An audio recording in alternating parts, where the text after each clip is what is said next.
Ball, ಸೇ ball, ball ಅಂತ ಹೇಳಿ.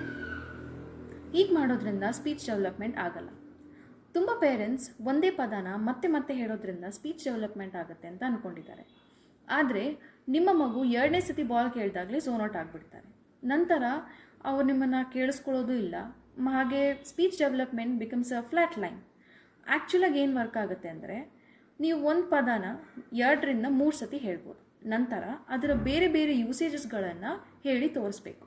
ಉದಾಹರಣೆಗೆ, ಇದು ಬಾಲ್, ಇದು ರೆಡ್ ಬಾಲ್, ಬಾಲ್ ಎಲ್ಲಿದೆ ತೋರಿಸು, ದೊಡ್ಡ ಬಾಲ್ ಎಲ್ಲಿದೆ ತೋರಿಸು. ಹಾಗೆ ಬಾಲ್ ಜೊತೆ ಕ್ಯಾಚ್ ಆಡೋಣ, let's play catch with the ball. ಹೀಗೆ ಬಾಲ್ ಜೊತೆ ಇರುವ ಆ್ಯಕ್ಟಿವಿಟೀಸ್ನಲ್ಲಿ ಮಗುನ ಇನ್ವಾಲ್ವ್ ಮಾಡಿ ಬಾಲ್ನ ಬೇರೆ ಬೇರೆ ಯೂಸೇಜಸ್ಗಳನ್ನು ಹೇಳಿಸ್ಕೊಡಿ. ಮಾಡೋದ್ರಿಂದ ನಾವು ಮಗುವಿನ ಬ್ರೈನ್ಗೆ ಕಾಂಟೆಕ್ಸ್ಟ್, ಮೀನಿಂಗ್ ಹಾಗೂ ವೇರಿಯೇಷನ್ಸ್ಗಳನ್ನು ಕೊಡ್ತೀವಿ. ಇದರಿಂದ ನಾವು ಮಗುವಿನ ಲ್ಯಾಂಗ್ವೇಜ್ ಹಾಗೂ ಅವರ ವೊಕ್ಯಾಬ್ಯುಲರಿ ಇಂಪ್ರೂವ್ ಮಾಡ್ತೀವಿ.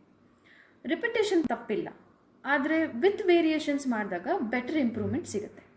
ನೀವು ಮನೆಯಲ್ಲೇ ಲ್ಯಾಂಗ್ವೇಜ್ ಮೇಲೆ ವರ್ಕ್ ಮಾಡ್ತಾ ಇದ್ದೀರಾ ಅಂದರೆ ಈ ವಿಡಿಯೋನ ಸೇವ್ ಮಾಡಿ. ಇನ್ನಷ್ಟು SLP ಟಿಪ್ಸ್ಗಳಿಗೆ ನಮ್ಮನ್ನು ಫಾಲೋ ಮಾಡಿ.